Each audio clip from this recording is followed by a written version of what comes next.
Hi there, Stitchy friends. I'm just dropping in. I should have added this to a previous project, but I forgot about it at the time. Just dropping in to show you a sweet little project. It's a really quick one, and it's really good for a quick little gift or using up your scraps, or even just for you, because we can't have too many needle books.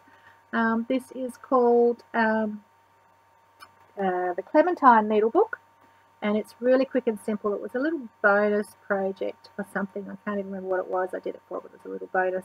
So it's just a flat circle, and it's got some of our little 2-inch pointed Dresdens here. So there are EPP iron-ons and just some scraps of fabric from Maple, I think it was called Maple Farm from Tilda, and a circle here. So that's the EPP together and then appliqued onto this circle of linen, and then it's folded in half. And then on the inside, just again a beautiful fabric, a circle of wool felt or doctor's flannel or any sort of felt you can get. Cotton flannel fabrics work nice. I think that's what this is. Just been stitched down for your needles. You could put more pages there if you wanted. I've just done the one. And then I've used Rick Rack and the Rick Rack turning method that turns it through and makes a perfect circle. So that's really simple.